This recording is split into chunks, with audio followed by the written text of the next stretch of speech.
या तो वो भी बेचारी बेवजह परेशान हो जाएगी, इसलिए मैं अभी उसे कुछ भी इस बारे में नहीं बताना चाहती। कोई बात नहीं, इतना परेशान होने की जरूरत नहीं है। वैसे भी कुछ ही समय की बात है, जब सब ठीक हो जाएगा तब तुम बहू को सारी बात बता देना। वैसे सच कहूं तो भाग्यवान, आज तो मेरा भी कुछ अलग खाने का मन कर रहा है। हम सिर्फ दाल चावल खाते हैं रोज रात को। आज खाने में रोटी और आलू की सब्जी भी बनवा लेना। हाँ सही कह रहे हो, चलो बनवा लेते हैं। वैसे भी कुछ दिन एडजस्ट करना था और अब कुछ दिन और की बात रह गई है।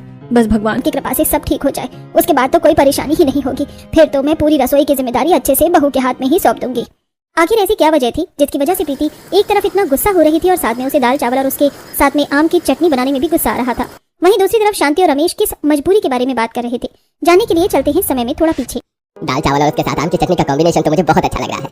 बेटा तुमने तो आम की चटनी बहुत ही ज्यादा स्वादिष्ट बनाई है, तुम्हारे हाथों में तो जादू है। तुम्हें पता है मुझे बचपन से ही आम बहुत ज्यादा पसंद है और मैं तो बचपन में आम की सब्जी बहुत खाती थी। साथ में आम की सब्जी को ठंडा करके खाने में तो और अच्छा लगता है। फ्रिज में रखी हुई आम की चटनी और उसके साथ रोटी खाओ, ओहो गर्मी में क्या ही मजा आ जाता है। जी मम्मी जी, मुझे भी आम की चटनी बचपन से बहुत पसंद है। मेरी नानी तो आम की चटनी ऐसे बनाती थी, उनके जैसा स्वाद में आज तक नहीं बना पाई। लेकिन भाभी आपने भी बहुत स्वादिष्ट चटनी बनाई है और आप कहना चाहती हैं कि आपकी नानी इससे भी स्वादिष्ट चटनी बनाती थी, फिर तो आपको खा के मजा ही आ जाता होगा। हां भाभी, बाकी आपने लास्ट बनाई है, आप एक लाइक पर अच्छा तरीका कर देना। ठीक है, मैं कर दूंगी।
काट ली थी और अब वो सिलबट्टे पर चटनी पीस रही थी। काफी देर तक सिलबट्टे पर चटनी पीसने के बाद उसने जो गैस पर दाल चावल पकाने के लिए रखा था वो भी पक जाता है और उसके बाद वो कुछ गर्मा गर्म रोटी बनाती है और सभी को खाना परोसती है।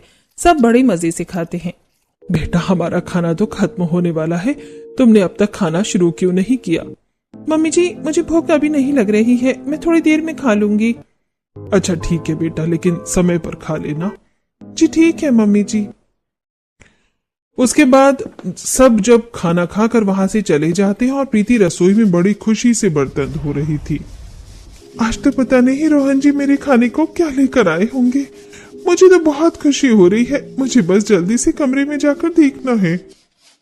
अब प्रीति प्लेट लेकर अपने कमरे में जाती है और रोहन को कहती है, चलिए जल्दी दीजिए। क्या देना है? अरे अब मजाक मत कीजिए, वैसे भी मेरी भूख के मारे जान निकली जा रही है और मैं पूरे दिन से इंतजार कर रही थी। जल्दी बताइए आज आप बाहर से मेरे लिए खाने को क्या लेकर आए हैं? मैं तो बड़ी बेसब्री से इंतजार कर रही थी और मुझे तो बड़ी खुशी हो रही है। चलिए आप जल्दी से दे दीजिए। ये बात सुनने के बाद तो रोहन का मुंह बन जाता है और वो घबराते हुए कहता है, मुझे माफ करना लेकिन मैं तो तुम्हारे लिए कुछ भी लाना भूल गया। क्या कहा? कहीं आप मजाक तो नहीं कर रहे हैं? देखिए अगर आप मजाक कर रहे हैं तो ये बहुत ही गंदा मजाक है। मैंने आज पूरे दिन से इंतजार किया और अभी भी मुझसे सब्र नहीं हो रहा है। अब प्लीज जल्दी बता दीजिए क्या सच है? हाँ मैं बिल्कुल सही कह रहा हूँ, मुझे माफ करना लेकिन मैं लाना भूल गया, मुझे बिल्कुल याद ही नहीं रहा। अब बेचारी प्रीति ये सुनकर बहुत बुरा लगता है उसे और उसे बहुत ज्यादा गुस्सा भी आता है क्योंकि वो सुबह से बेसब्री से इस चीज का इंतजार कर रही थी। क्या कहा? लाना भूल गई? एक दिन आप मुझे भी भूल जाओगे तो भी कह देना कि माफ करना, मैं आपको भूल गया हूँ। आपने मुझे बहुत बड़ा धोखा दिया है। भला ऐसा भी कोई किसी के साथ करता है क्या? आज मेरा दिल बहुत बुरी तरीके से टूट गया। आपने मेरे साथ बिल्कुल भी अच्छा नहीं किया। इतना कहकर प्रीति गुस्से में पैर पटकते हुए वहां से चली जाती है। अरे रुको तो सही, मेरी बात तो सुनो जरा। रोहन प्रीति को रोककर समझाने की कोशिश करता है, लेकिन प्रीति नहीं रुकती और रसोई में चली जाती है।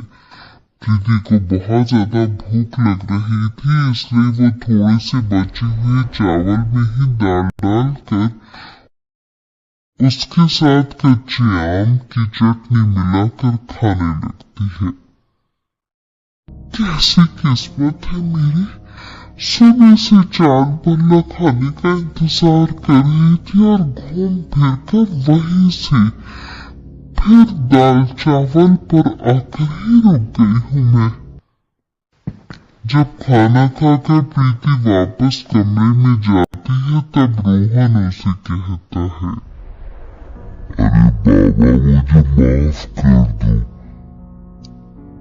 आज तो मैं भूल गया, लेकिन अगली बार ऐसा नहीं होगा। अगली बार मैं तुम्हारे लिए पक्का कुछ अच्छा खाने को लेकर आऊंगा। जो तुम कहोगी वही खाने के लिए ला दूंगा। अच्छा ठीक है, मेरा चाप खाने का मन कर रहा है तो अगली बार चाप और नान लेकर आ जाना। हाँ ठीक है, अब तो गुस्सा थूक दो और आराम से सो जाओ। उसके बाद दोनों सो जाते हैं। फिर वही एक तरफ प्रीति को हर रोज में दाल चावल और आम की चटनी बनानी पड़ रही थी और दूसरी तरफ प्रीति हर रोज रोहन का बेसब्री से घर आने का इंतजार करती और सोचती कि शायद आज तो रोहन उसके लिए बाहर से खाने को कुछ लेकर आएगा। लेकिन ऐसे ही पूरा एक हफ्ता गुजर जाता है और रोहन उसके लिए एक भी दिन कुछ नहीं लेकर आ रहा था। ये सब जानने के बाद प्रीति को बहुत ज्यादा गुस्सा आता है। आप तो बस मुझे उल्लू बनाते हैं। मुझे तो लग रहा है कि मैं आपकी लाइफ में बिल्कुल भी इम्पोर्टेंट नहीं हूँ। आपको मेरे होने न होने से कोई फर्क ही नहीं पड़ता है। आपको फर्क ही नहीं पड़ता कि आपकी पत्नी आपसे इतने दिनों से कुछ मंगवा रही है और मैं इतने दिनों से बेसब्री से इंतजार कर रही हूँ। हर रोज बस आप आकर एक शब्द कह देते हैं कि माफ करना, मैं तो भूल गया। हाँ, तो मैं अक्सर भूल जाता हूँ, मैं इसमें क्या कर सकता हूँ। आपके ऑफिस से निकलने के बाद भी मैंने आपके पास कॉल करके आपको याद दिलाया था, लेकिन उसके बाद भी आप भूल गए। हाँ तो मैंने कहा था मैं भूल गया तो भूल गया, इसमें इस बात को इतना बनाने की क्या जरूरत है। आज के बाद मुझे आपसे कोई सामान नहीं मंगवाना है, कोई जरूरत नहीं है आपको कुछ भी लेकर आने की, कुछ नहीं खाना मुझे। उसके बाद प्रीति गुस्सा होकर सोने के लिए लेट जाती है, जिसे देखकर रोहन को बहुत बुरा लगता है। मुझे माफ करना, लेकिन अभी मैं तुम्हारे लिए कुछ नहीं कर सकता। मुझे बस थोड़ा सा टाइम दो, उसके बाद मैं तुम्हें सब सच बता दूंगा कि क्या चल रहा है। मैं चाहकर भी तुम्हारे लिए कुछ नहीं कर पा रहा हूँ। आखिर ऐसी क्या बात चल रही थी जो रोहन प्रीति से ये क्या छुपा रहा था और उसकी इच्छा के लिए वो उसकी मर्जी का कुछ भी नहीं ला पा रहा था। लेकिन क्योंकि अब अगले दिन फिर से प्रीति सबके लिए रसोई में दाल चावल बना रही थी। सुबह कम से कम पहले पराठे तो बन जाते थे, अब फिर से वही दाल चावल बन रहे हैं। अब बस बहुत हो गया, आज मैं अपनी सास से इस बारे में बात करके रहूंगी। अब प्रीति बहुत ज्यादा फ्रस्ट्रेट हो गई थी, इसलिए वो इस बारे में शांति से बात करती है। मम्मी जी, मैं तो हर रोज दाल चावल खाकर बहुत ज्यादा पक गई हूँ। इसके साथ चटनी भी सिर्फ एक ही बनती है, वो भी आम की ही चटनी। अब तो आपने सब्जी मंगवाना भी बहुत कम कर दिया है। क्या मैं आज सबके लिए शाही पनीर चाप की सब्जी बना सकती हूँ? बेटा, भला ऐसी सब्जी बनाने का क्या फायदा होगा जब घर में ऐसे कोई इसे खाएगा ही नहीं। तो फिर मम्मी जी, कम से कम मैं अपने लिए ही बाहर से खाना ऑर्डर कर लेती हूँ। ये बात सुनकर शांति को भी थोड़ा गुस्सा आता है। जब तुम्हें एक बार बोला है कि दाल चावल और आम की चटनी के अलावा कुछ और नहीं बनेगा, फिर तुम बार बार इस बात को क्यों लेकर आ जाती हो? शांति के डांटने के बाद प्रीति चुपचाप गुस्से में चली जाती है और अपना काम करने लगती है। वो दाल चावल और आम की चटनी बना रही थी। आम की चटनी सिलबट्टे पर बनाते हुए, एक तो रोज रोज इस सिलबट्टे पर चटनी पीसते रहो, इसके अलावा तो मुझे और कोई काम नसीब ही नहीं होता। बस बहुत हो गया। वहीं दूसरी तरफ शांति रमेश से उदास होकर कहती है, मैंने बहू को बाहर का खाना लाने से मना कर दिया।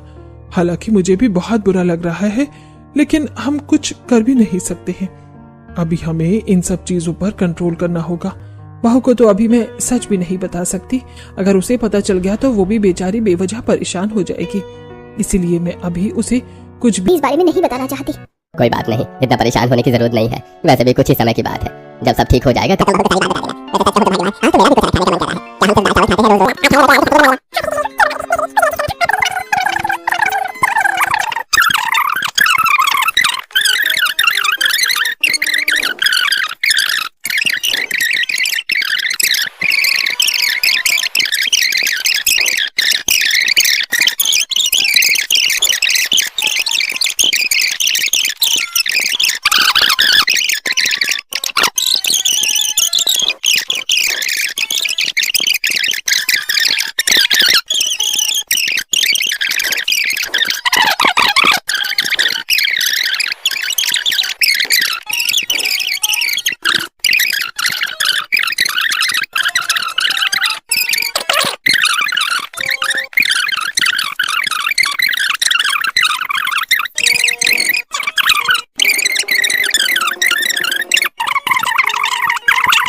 अगले दिन प्रीति नेहा के साथ शॉपिंग करने जाती है और वो ये सारी बात नेहा को बताती है।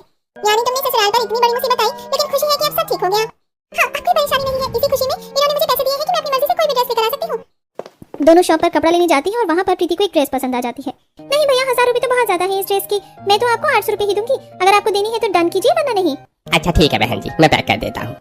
दुकानदार कपड़े पैक कर देता है और उसके बाद नेहा और प्रीति कपड़े लेकर जब रास्ते से घर वापस आ रही थी, अरे प्रीति, अब तो तेरे घर में पैसों की प्रॉब्लम सॉल्व हो गई है और तू तो पैसे भी ज्यादा कंजूस हो गई है।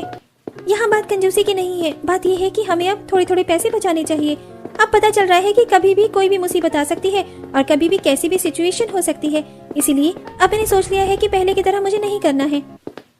उसके बाद प्रीति बहुत सारी सब्जी लेती है और घर आ जाती है और आज रात को उसने खाने में सभी के लिए सबकी पसंद का खाना बनाया था। उसने आज सबके लिए भरमा भिंडी और भरमा बैंगन और उसके साथ में मेथी का रायता बनाया था। इतने दिनों बाद इतना अच्छा खाना खाकर बड़ा अच्छा लग रहा है। हाँ, हमारी बहू के हाथों में तो जादू है। लेकिन बेटा कुछ भी हो, आम की चटनी की तो अब इतनी आदत हो गई है कि उसके बिना खाना अच्छा नहीं लग रहा।